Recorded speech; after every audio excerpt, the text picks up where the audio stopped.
I have a mother who lives alone.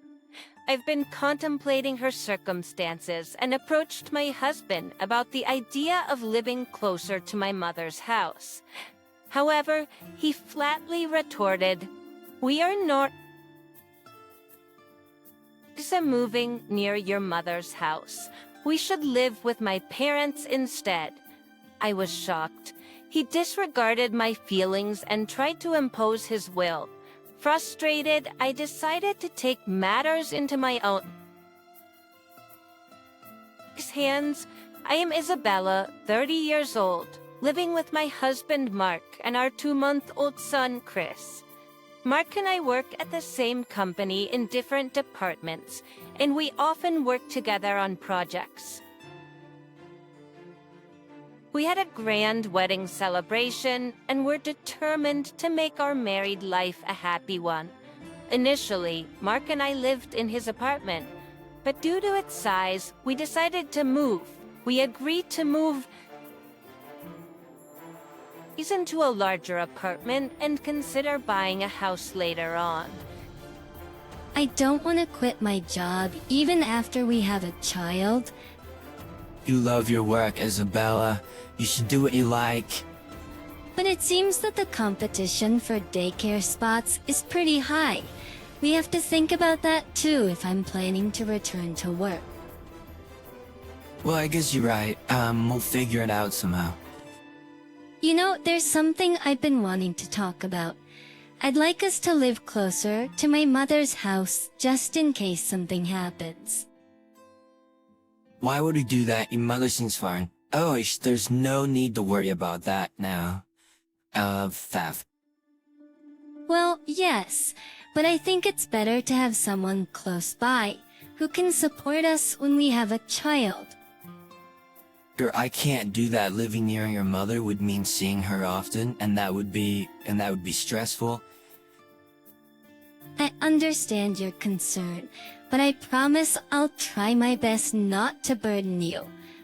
When we have a child, I won't be able to work for a while, so we're living on your income alone. So why should I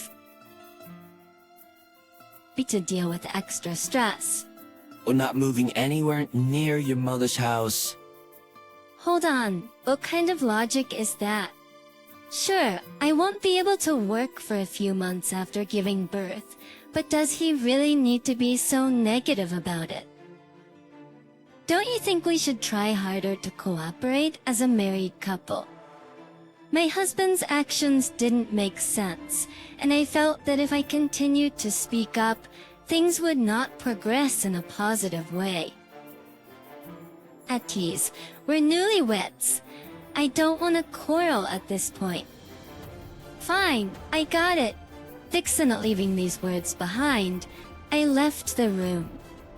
I couldn't bear this atmosphere any longer. But eventually, I gave up on living near my mother's home and decided to settle in an area close to both of our workplaces. After moving, work and our marital relationship were going fairly well, and we were leading relatively peaceful days. One day, I found out I was pregnant. My work was going well, so I felt a little guilty, but my child was my top priority. Taking handovers into account, I worked up until the last possible moment before my family leave. Since I had more free time after starting my family leave, I started visiting my mother more often. My husband, Mark, was coming home past midnight almost every day due to overtime work. If things continued this way, I would undoubtedly have to single-handedly raise our child after giving birth. As it would be my first child, everything was new to me, and I felt a lot of anxiety. One day, I was visiting my mother at home, and I blurted out my real feelings to her. I'm really looking forward to the baby coming, but I'm also very anxious. But what's wrong, Isabella? That's not like you. You have Mark, don't you? Mark seems busy with work, and when I asked him to take care of our baby together after giving birth, he yelled at me, saying, "How can I, a man, do that?" As I explained, my voice trembled and my mother looked worried. I decided to express my feelings clearly to my mother. "Hey Mom, can I come back here for a while after the baby is born?" Well, let me think for a moment. My mother tilted her head and thought for a moment. It's going to be tough at first, and it would be a bit of a hassle for me to commute to your place every day. I would be grateful if you could come over to our house, Isabella. "Really? Can I stay?" Of course, I'd be happy to spend time with my grandchild, and nothing could make me happier than being able to support my daughter. "Thank you, Mom. I'll talk to Mark about it when I get home today." But by revealing my anxiety to my mother, my heart felt significantly lighter. Right, I should talk to Mark properly. As a couple, we need to consider our child's future carefully. At night, I talked to Mark about the situation with my mother. That night, I talked to Mark about the situation with my mother. However, his reaction was not what I had hoped for. I leaned forward, trying to convince my husband. "I'm nervous because it's my first time and I need to rest for a month after giving birth. I don't think I'll be able to do the housework. That's why I want to go back to my mother's house for a while." That's ridiculous. Who's gonna cook for me? Who's gonna do the laundry? "Can't you manage on your own for just a little while, Mark?" I'm out there working and now you want me to do housework too, you're a monster. "What? I get it, I should help out, right? Huh? Help out?" I'll handle the chores and childcare for the first month after birth, okay? That way, there's no need for you to go back to your mother's home, right? Yeah. "Well, I guess so." Okay, then it's settled. I'll help out. This discussion's over. I wasn't entirely convinced, but the best thing for our family would be if we could work together to raise our child. I felt some apprehension, but I decided to trust Mark's words. I gave up the idea of going back to my mother's home and called my mom to explain the situation. I see. I was looking forward to your visit, so it's a bit disappointing. But it's a good thing, right? Mark said he'll help, hasn't he? That's true, but I thought it would be more reassuring with you, Mom, given your experience with childcare. There are plenty of couples who take on everything from the start without returning home. You should take advantage of Mark's support and try your best together. Okay, I understand. As I was about to hang up, my mother stopped me. Oh, and "What's up?" always tell me when something happens. I'm always on your side, Isabella. "Thanks, Mom. I'll try my best with Mark." I needed to work hard to keep from worrying my mom. And so I resolved to take on childcare with my husband. I'm home. "Welcome home. I'll start making dinner, so just wait a bit." You say what? What? At least keep something ready to heat up. You're not good at managing things, are you? That what? At least keep something ready to heat up. You know, you're not good at managing things, are you? "What can I do? Our little Chris just fell asleep." It's been 2 months, and you still can't get him to sleep properly. Never mind. I'll go take a bath first. Have dinner ready by the time I'm out. But that, Mark left the room. What was that about? Who does he think he is? Why does he demand perfection from me when he doesn't contribute to childcare at all?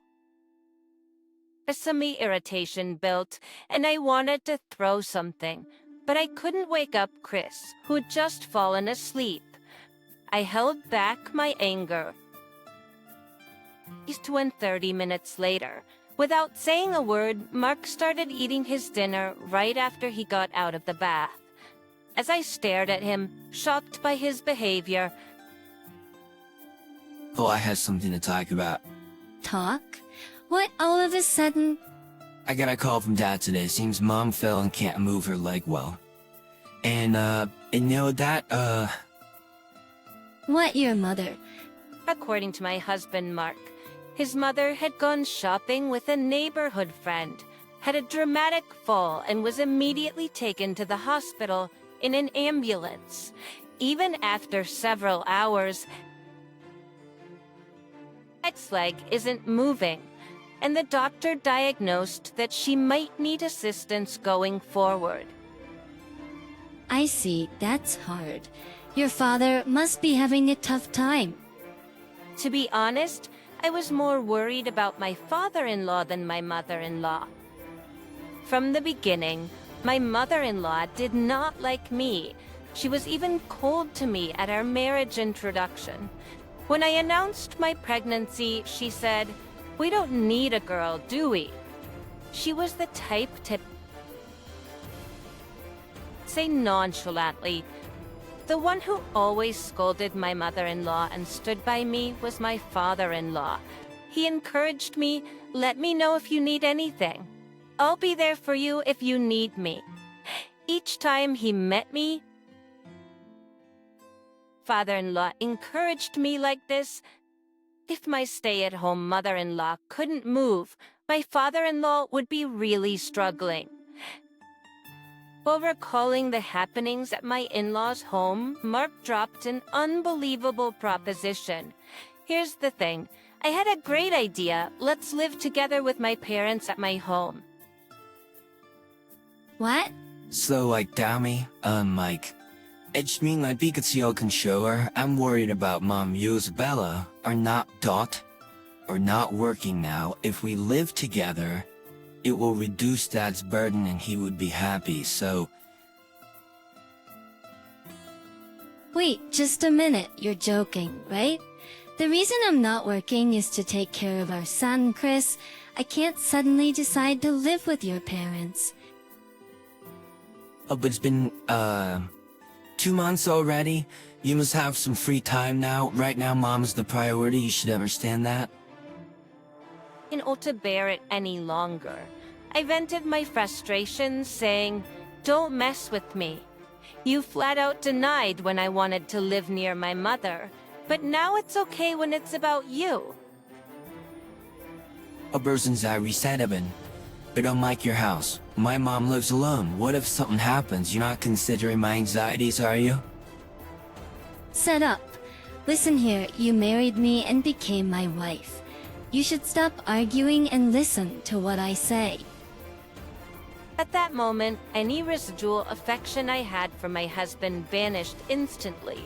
He doesn't consider my feelings, let alone seeing me as an equal. I cannot continue a marital relationship with him. Seeing my silence, Mark probably thought I had agreed and dropped this line. Anyway, it's decided that we're going to live together. We're moving as soon as possible, so get the stuff packed back tomorrow. Tomorrow. Understand. You should have, just obediently listened to me from the start. With that, Mark left for the bedroom without even clearing the dinner dishes.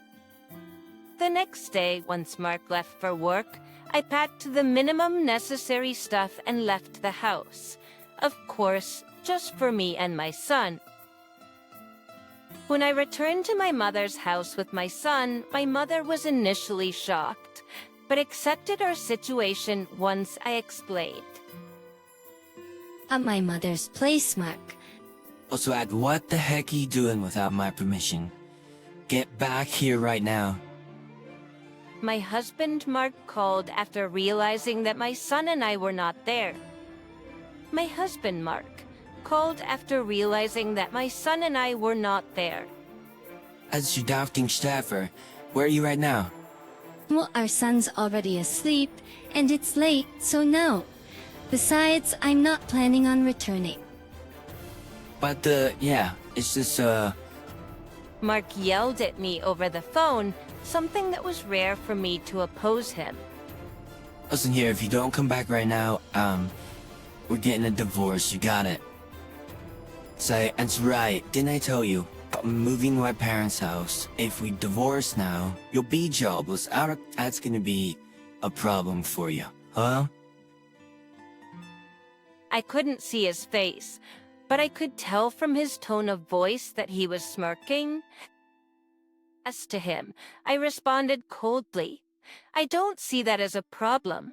So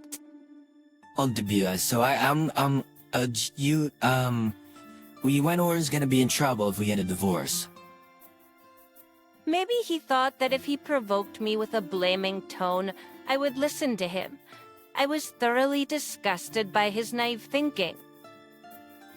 If you want to move to your parents' house, go ahead, I won't. But you think, my sly objection? You think you can just do that? I don't need your permission. After all, we're getting a divorce. Why should I listen to what a stranger has to say? Who do you think you're talking to like that? My patience with Mark, who still looked down on me, had reached its limit. That's enough. Who the hell do you think you are? How much more do you have to belittle someone before you're satisfied? Enough is enough. Who do you think you are? How much more do you have to belittle someone before you're satisfied? I didn't get married to become your slave. Stop treating women like they're stupid. What's going on, Isabel? Calm down. Calm down. I can't keep quiet after being belittled this much. They can't support each other as a couple, then I don't need a man like you. Divorce? I'd be more than happy to. Live by yourself at your parents' house. Never involve me again. With that, I hung up the phone. Mark kept calling persistently, but I ignored all of them. Then he started to send me disturbingly affectionate texts. Isabella, I can't live without you. You don't have to live with my parents. Let's live with your mother, just the three of us. 1 month later, his love messages abruptly stopped, and he unexpectedly agreed to the divorce. It was all thanks to my father-in-law. Listen, Mark, you can't just impose the idea of living together. Bond someone, but Daddy, shut up. You need to learn more about the world, and that's why Isabella left you. It's pitiful. Beats my stern father-in-law after scold my husband, instructed him to, proceed with the divorce. This is for my husband, unable to defy his father, grudgingly agreed to the divorce. I filed the divorce papers that were mailed to us, and we were officially no longer a couple. Afterwards, I received an apology from my father-in-law. Isabella, I'm truly sorry. My foolish son must have caused you trouble, hasn't he? It's all right, sir. It's all water under the bridge now. Ask that and strive to tell for your life your way, Isabella, and thank you for everything. I can't express enough the gratitude to my father-in-law, who has shown nothing but respect until the end. The woman I am today is thanks to him. As for me, I'm in the thick of it, juggling work and motherhood as a single mom. But with help from my mother, I strive daily to become a better mother for my son. Being married and being a couple doesn't guarantee happiness. I don't need a husband to be happy. Just having my beloved son and mother by my side is more than enough for me. Just having my beloved son and mother by my side is more than enough for me.